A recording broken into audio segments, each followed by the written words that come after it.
I put myself into $35,000 worth of debt within 6 months of me being 18. $15,000 in credit card debt, $10,000 in furniture debt, and then another $10,000 in student loans when I didn't even need them. You know, we have to look at everything that's facing these kids right off the bat. You know, from the student loans to the credit cards to the car loans and so on. And if you look at the data, I mean, it's just crazy. You know, the student loans are preventing, you know, young people from being able to purchase their own home. The #1 housing option for 18 to 35-year-olds is mom and dad's basement. And if that just sinks in for a minute, it's crazy. Nearly 34 to 40% of people do not have basic financial knowledge, and they can't even pass a basic financial test. You know, you've heard the term of borrowing from Peter to pay Paul. They're waiting from paycheck to paycheck, and they just can't cover everything. So what we like to call is broke. A lot of people are just broke. You know, here in the United States, debt is normal. You know, if you change the life of a middle schooler, and they know to avoid student debt as much as possible. They know to avoid credit cards when they can. They know that you don't have to finance your car, that if you take that car payment, put it in a growth stock mutual fund, over the next 40 years, they're gonna be a multimillionaire. If you take those people and multiply them several times, they're gonna start businesses that wouldn't have been started otherwise.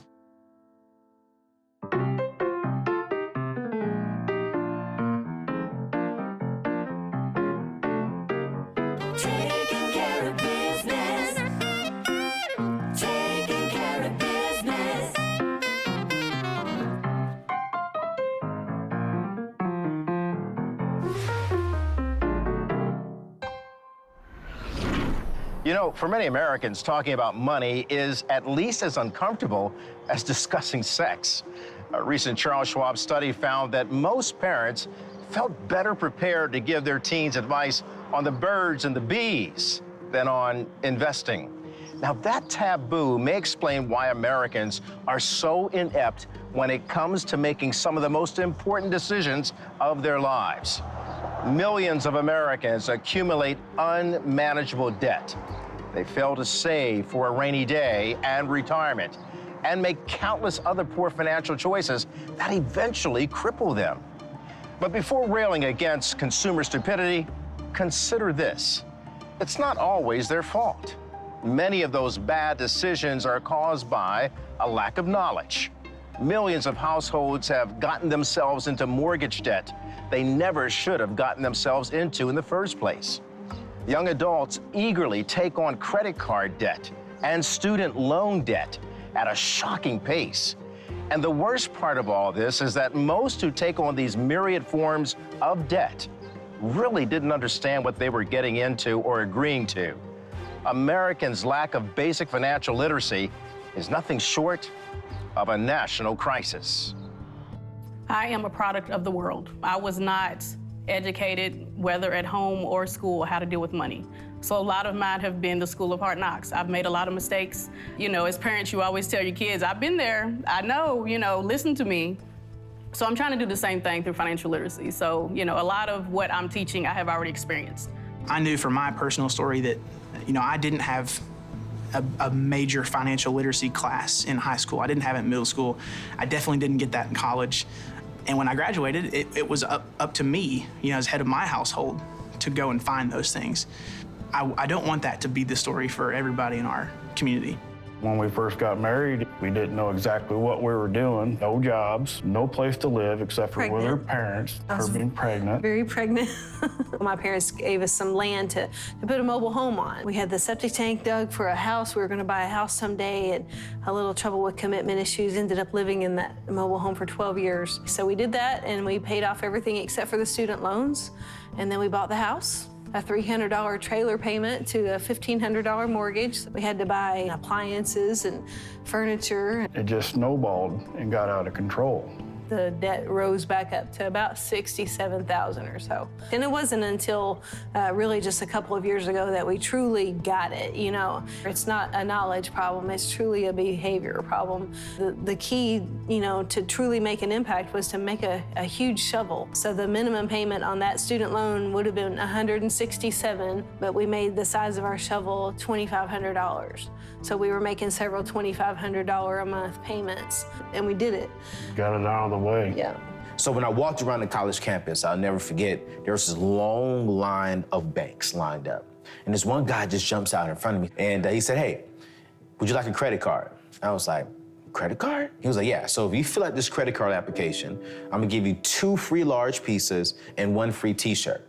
Now you just told an 18-year-old kid who is broke that you're gonna give him some free food and a free t-shirt and a possibility to get some money? Bet. So I signed up for it.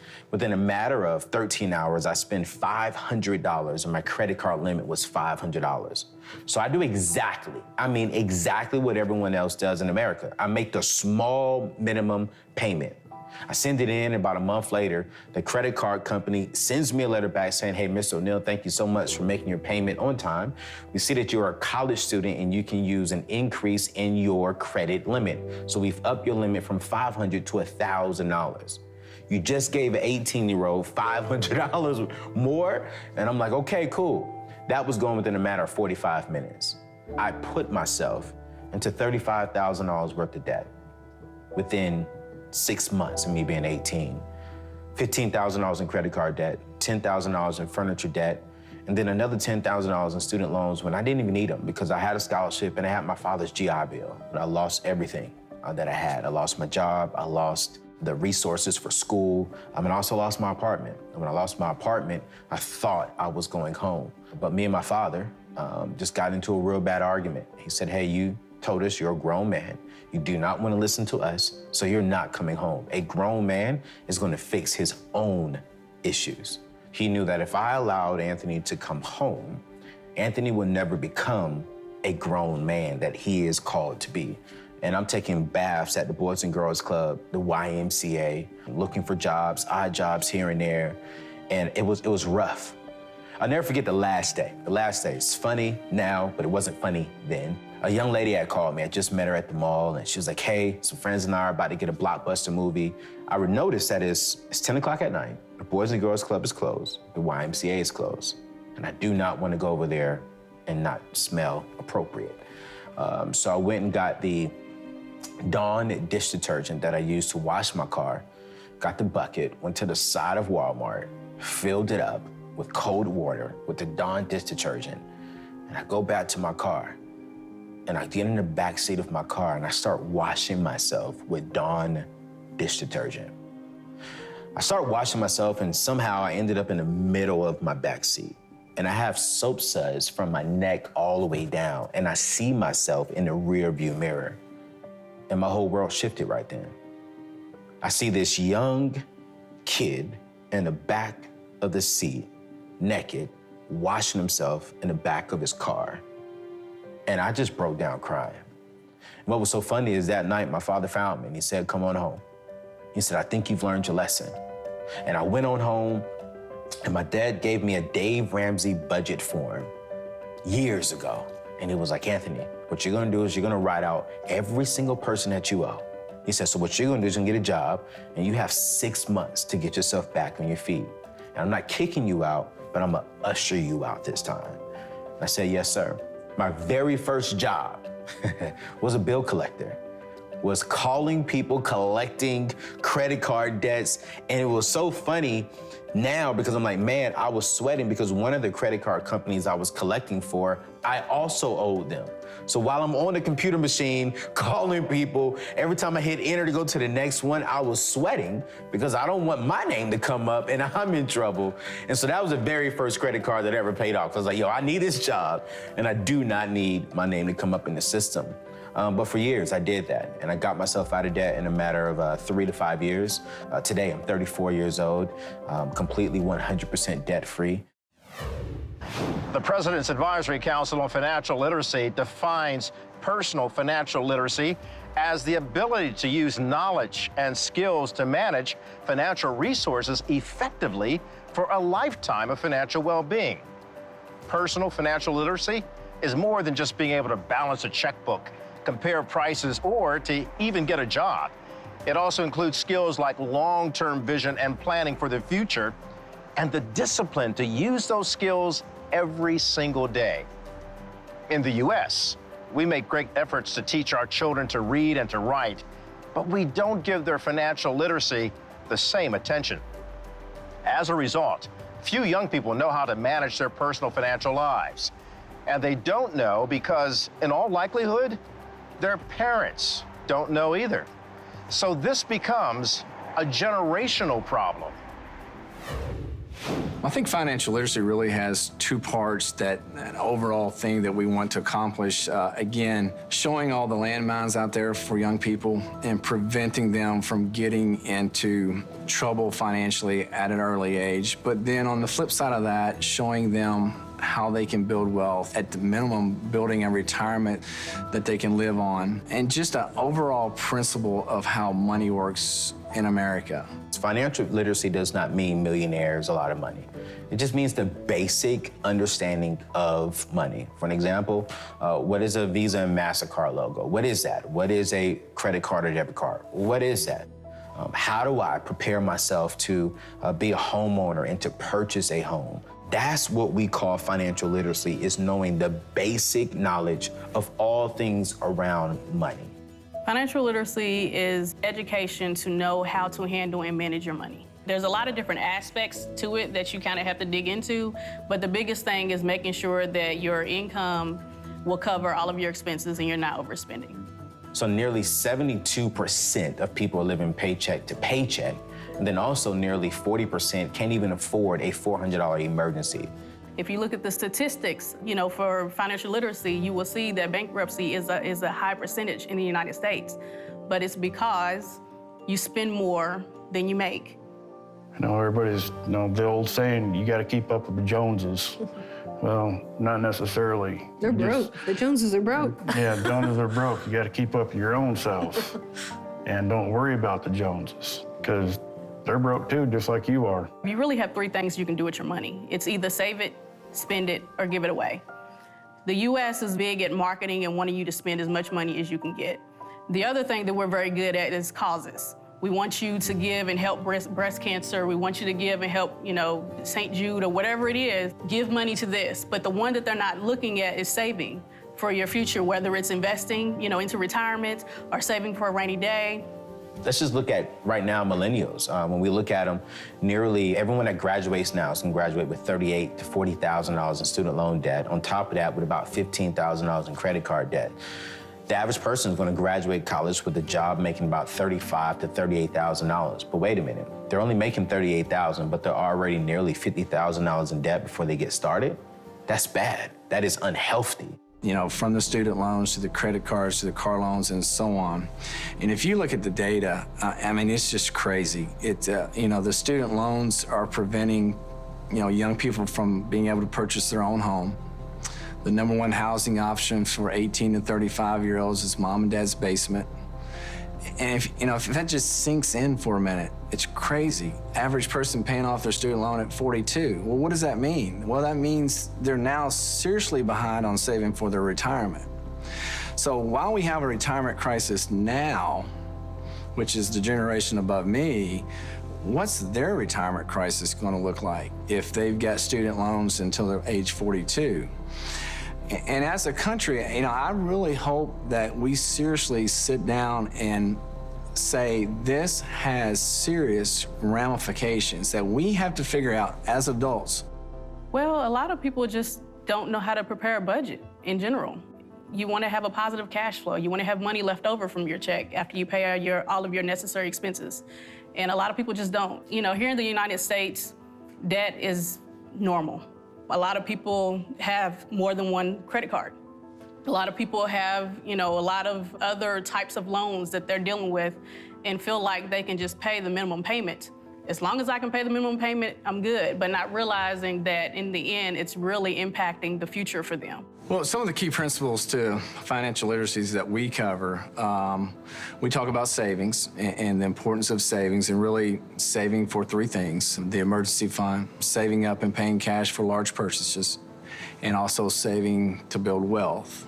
We'll get into budgeting a lot because it's very hard to win with money when you don't do a budget. So we'll take our students through a student budget, and we'll also take them through, a more complex, what an adult budget would be.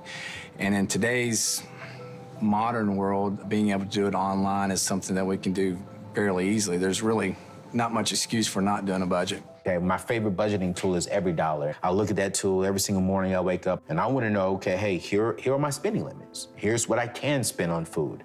Here's what I cannot spend on clothes. I'm a single man, so I have a dating category in my budget, and so I know I can spend a certain amount of money every single month if I'm taking out a young lady to get to know her better.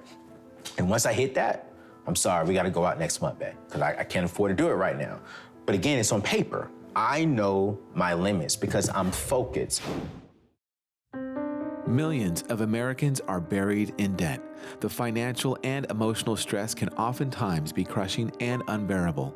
Nearly 50% of adults don't have enough cash to cover a $400 emergency, and approximately 2/3 of American adults can't pass a basic financial literacy test.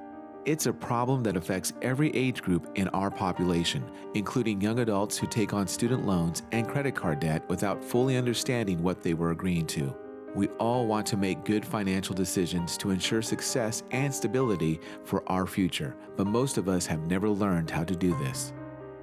The National Endowment for Financial Education is a nonprofit organization dedicated to inspiring empowered financial decision-making for individuals and families through every stage of life. For more information, call 303-741-6333, or for free online courses, visit smartaboutmoney.org.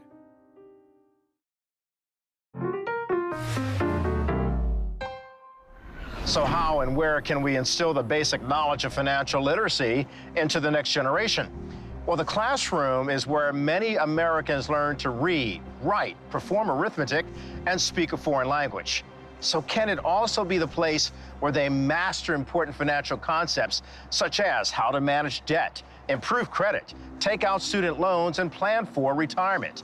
For many politicians, educators, and financial literacy advocates, this question has created a push for financial education in elementary, high school, college classrooms, and community centers through counseling, seminars, and workshops.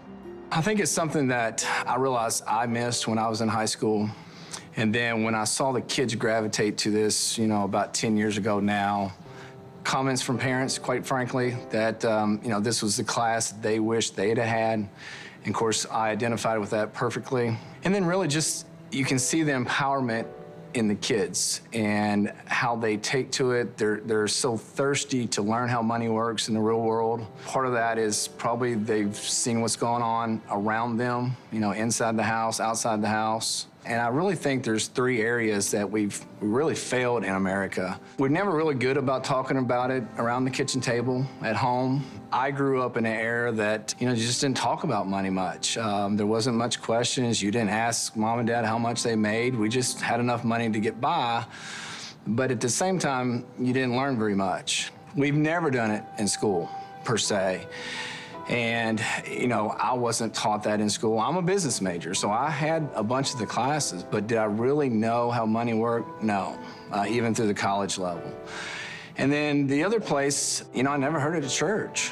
And money and possessions is one of the most talked about topics in the Bible. And I think, many church leaders really have an issue with teaching and preaching biblical finance. We can't go 0 for 3 anymore. We've got to start talking about it at home. We definitely have to do it in the schools. And it would be great if the church leaders will do that at church also. It bothers me that schools, their main priority is to get us ready for the real world. They do a good job at teaching us how to read, write, process information, and add. But they do not do a good job at teaching me how to win with finances or how to even get a decent job. And when I get that job, how do I deal with the money that comes from it?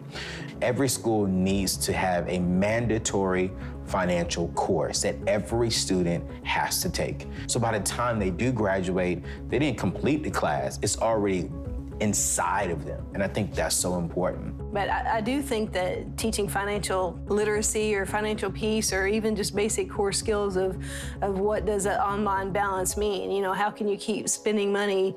Do you have to have a credit score? All those important skills are absolutely necessary in the high schools. We have 2 kids. One of them has a car loan and the other one does not. They're both got fantastic jobs. They're both doing great.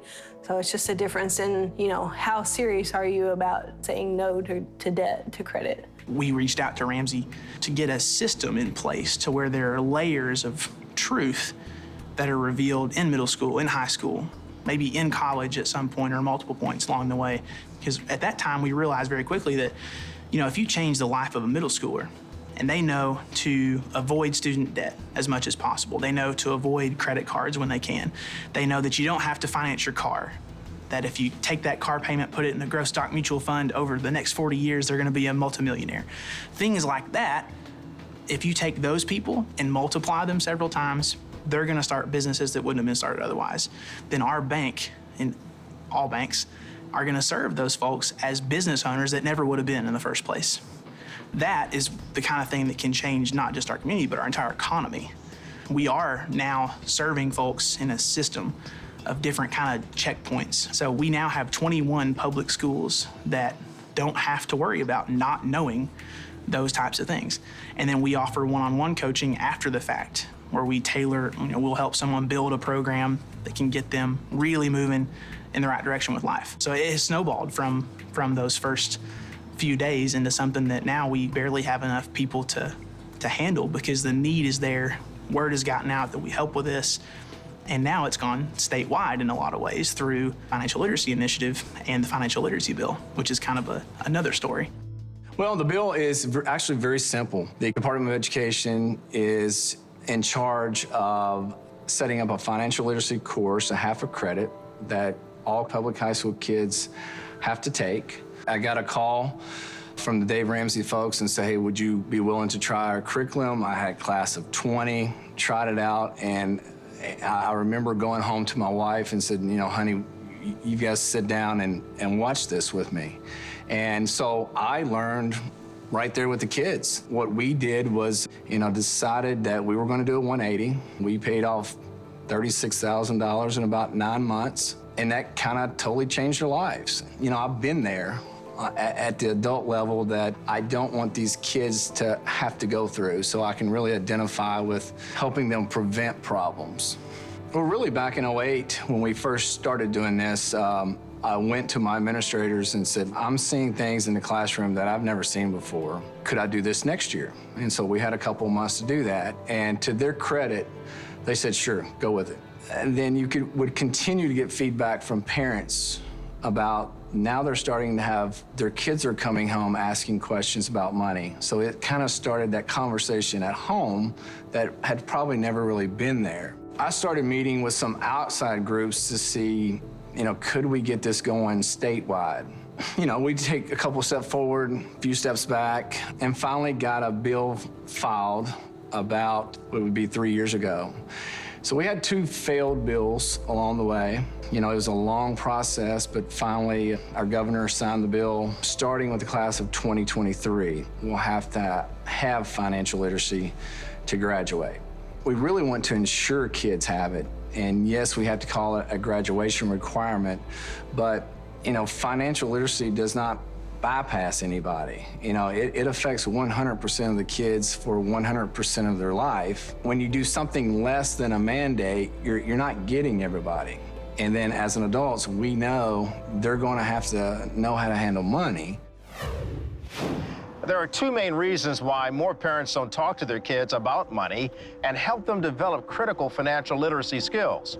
For one, they're terrified they're not good role models when it comes to money.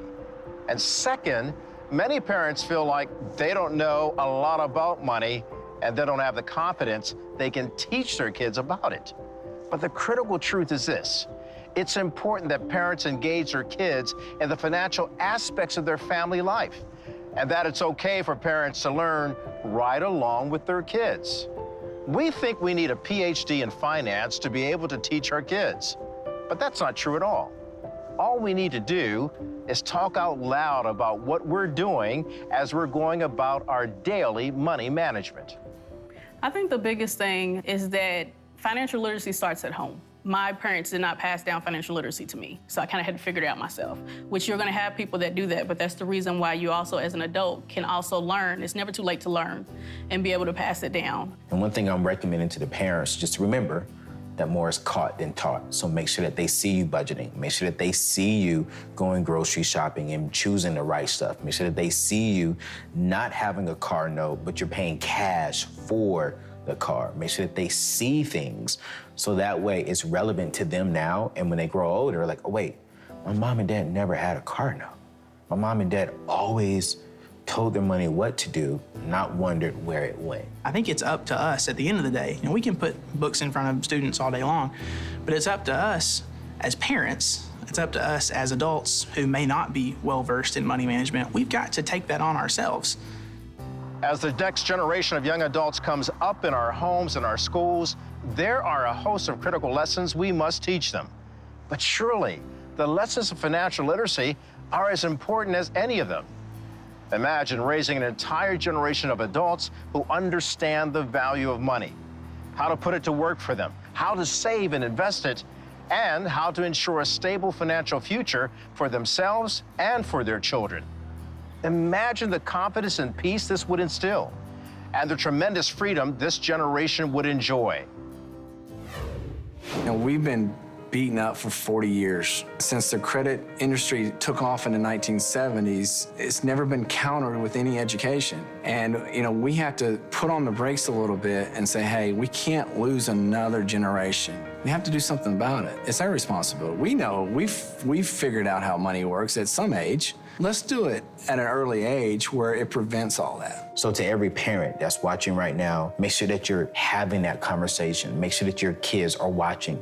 If you're a student right now watching, ask these questions. Okay, I'm learning how to get this, but how do I do this with my money? And if you're like me and you're sitting there identifying with everything this show has been about and say, hey, I missed this too, what I think this show will help point out is this is a significant problem, and we all have to get our hands around this. And if you're a business leader in your community, call your school and see how you can help out with their financial literacy program. If you're an individual, you know, call your school district and see how you can help out with this, because we're 40 years of losing, and I come from a coaching background, and I don't know how many more years we can go losing before this is totally off the tracks.